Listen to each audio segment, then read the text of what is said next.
Everyone, welcome to my YouTube channel IAS point. Hope you are very well. So guys, जैसे कि आप सभी लोग जानते हैं कि हमने लास्ट की वीडियो में जाना था क्लास 8 के 8 चैप्टर के बारे में, और आज की वीडियो में हम लोग 9 चैप्टर के बारे में बात करने वाले हैं। चैप्टर का नेम है जंतुओं में जनन। ये चैप्टर काफ़ी इम्पोर्टेंट रहने वाला है और बेसिक नॉलेज भी आप लोगों को होना चाहिए, इसीलिए वीडियो को आपको एंड तक देखना है। आज आपको पता है कि पहले हम लोग ये जान लेते हैं कि इस चैप्टर में हमें कौन कौन सी बातें बताई जाने वाली हैं। इस चैप्टर में आपको सजीवों की विशेषताओं के बारे में बताया जाने वाला है। सजीव किस प्रकार से जो निर्जीव होते हैं उनसे अलग होते हैं। सजीव किस प्रकार से अपनी विशेषताएं, किस प्रकार की उनमें विशेषताएं पाई जाती हैं, और निर्जीव से वो कैसे बिल्कुल अलग होते हैं। प्रजनन क्या होता है इसके बारे में आपको बताया जाएगा, किस तरीके से वो अपना प्रजनन करते हैं, और उनका जो अस्तित्व है वो पृथ्वी पर कैसे बनाए रखते हैं। ये सारे टॉपिक, इतने सारे टॉपिक और इतने इंटरेस्टिंग टॉपिक आपको इसी चैप्टर में बताए जाने वाले हैं। पहले हम जान लेते हैं कि जो जनन की प्रक्रिया है वो क्यों इम्पोर्टेंट है। आपको पता है जितने भी सजीव हैं, अगर वो अपना अस्तित्व इस पृथ्वी पे बनाए रखना चाहते हैं तो इसीलिए हमें ज़रूरत होती है जनन की। अब ये जनन वर्ड, ये जनन होता क्या है आपको पता है? आइए जानते हैं। जनन, आपको पता है ये जो प्रक्रिया होती है ना, जिसमें सजीव अपने ही तरह के संतान की उत्पत्ति करने की क्षमता रखते हैं, और उसे हम लोग क्या बोलते हैं? जनन बोलते हैं। ये जंतुओं में होता है, ये आपको ध्यान रखना है। ये आपको यहाँ पे समझ आया होगा कि आखिर जनन होता क्या है, ये मैंने आपको बताया। अब हम यहाँ पे जानेंगे अंडप्रेजक। आखिर ये क्या होता है? ये एक वर्ड होता है, और इस वर्ड का मतलब क्या होता है? वह जंतु जो अंडा देकर अपने वो जनन की क्या करते हैं, जनन के द्वारा अंडा देकर जन्म देते हैं। ठीक है, अपने ही जैसे मतलब उसको, जीव को या फिर किसी भी आप संतान को जन्म देते हैं, अपनी संतान को, और अपनी अगली पीढ़ी को वह क्या बोलते हैं? अंडप्रेजक कहलाते हैं। अंडप्रेजक का मतलब हुआ कि वो अंडा देते हैं, फिर उसमें से संतान की उत्पत्ति होती है। एक होता है जरायुज। जरायुज कहने का मतलब क्या है? वह सभी जंतु जो अंडा नहीं देते हैं, मतलब प्रत्यक्ष रूप से उनमें आंतरिक मतलब एक तरीके से निषेचन होने के बाद भी वो जन्म देते हैं, और अपनी ही तरह के विकसित एक जीव को वे क्या करते हैं? जरायुज कहलाते हैं। जन्म देते हैं अपने ही जैसे जीव को, लेकिन वो अंडे के द्वारा नहीं देते हैं, प्रत्यक्ष रूप से देते हैं, तो वो क्या कहलाते हैं? जरायुज कहलाते हैं। आपको पता है कि जितने भी सारे जीव हैं, तो क्या होता है कि सबके जो कान होते हैं ना, सब में कान पाई जाती है। अब वह सभी डायरेक्ट अपनी संतान को जन्म दे देते हैं, अंडे को जन्म नहीं देते हैं वो। और वो सभी जो होते हैं ना सजीव, जिनमें कान नहीं होते ये, तो वो क्या करते हैं? अपनी संतान को जन्म अंडों के द्वारा देते हैं। अब आपको जानना है उत्तरजीविका। आखिर ये उत्तरजीविका कहने का यहाँ पे क्या मतलब है?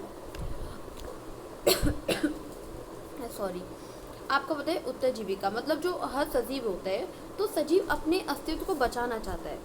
ठीक है, तो इसीलिए आवश्यक है जनन। जैसे कि अभी मैंने आपको बताया सजीव क्या करते हैं, सजीव की कुछ विशेषताएं हैं जो आपने लास्ट के चैप्टर्स में जानी थी, कि जो सजीव होते हैं वो श्वसन करते हैं और भोजन ग्रहण करते हैं, और उसके बाद से क्या करते हैं? उद्दीपन की क्रिया द्वारा वो क्या करते हैं? उद्दीपन की क्रिया द्वारा रिएक्शन करते हैं। ठीक है, और आपको ये भी पता था कि ये सारी जो बातें जो मैंने अभी आपको बताई कि रिएक्शन करते हैं, उद्दीपन करते हैं, भोजन ग्रहण करते हैं, सारी बातें आपको लास्ट के चैप्टर्स में मैंने बताई थी। होप आपको काफ़ी अच्छे से पता होगी, मैंने थोड़ा रिपीटेशन कराया था आपका। अब है आपका जनन की विधियाँ। ये जनन की विधियाँ क्या होती हैं? आपको पता है कि जनन की विधियाँ क्या होती हैं?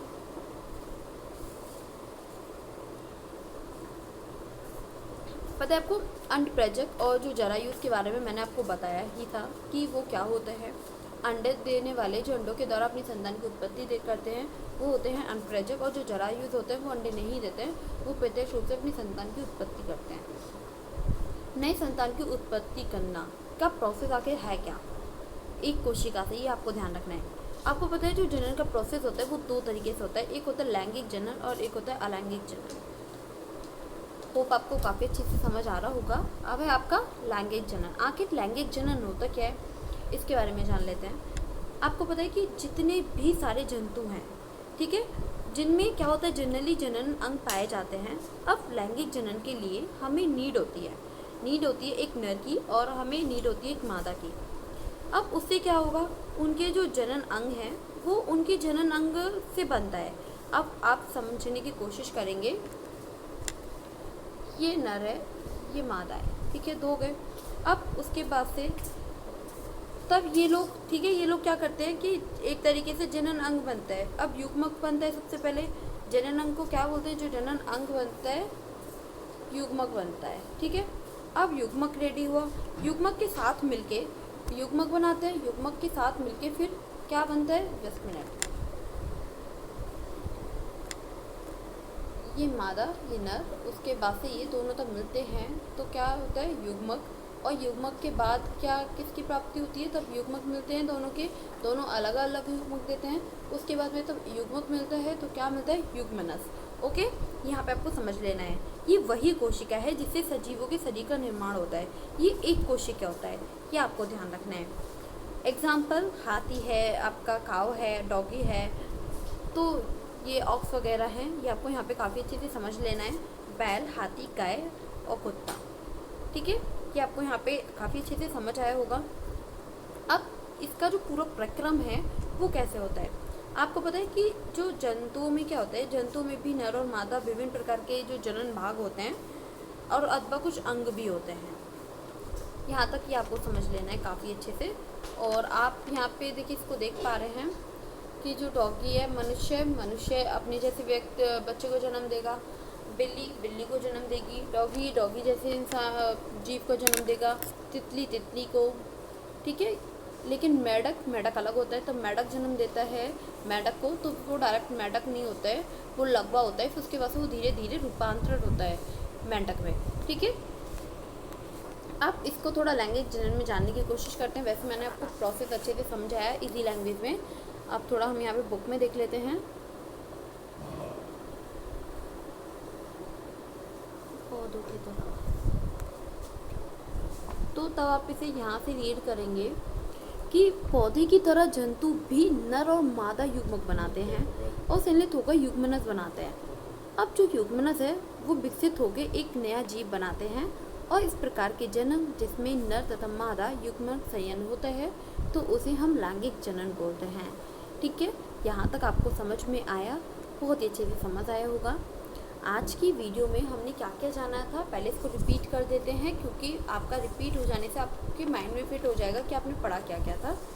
आज की वीडियो में हमने जाना था कि जनन की प्रक्रिया क्यों होती है, इम्पोर्टेंट, और जनन क्या होता है, अंडप्रेजक क्या होता है और जरायुज क्या होता है, उत्तरजीविका क्या होती है, जनन की विधियाँ क्या होती हैं, अगर विधियाँ होती भी हैं तो कौन कौन सी होती हैं, लैंगिक जनन होती है तो लैंगिक जनन के बारे में मैंने आपको बताया, वो काफ़ी अच्छे से समझाने की कोशिश की है, तो आपको काफ़ी अच्छे से समझ आया होगा। नेक्स्ट वीडियो में सेकंड पार्ट में हम जानेंगे नर जनन अंग के बारे में। इसके बारे में एक बार आप इसको रीड कर लेना, जिससे मैं आपको तब बताऊंगी तो आपको काफ़ी अच्छे से समझ आएगा। और वीडियो को एंड तक देखना और अपनी हेल्थ का पूरा ध्यान रखें और अच्छे से पढ़ाई करें। कोई भी डाउट रहता है तो आप उसे कमेंट बॉक्स में क्लियर कर सकते हैं। So thank you so much, bye bye, take care.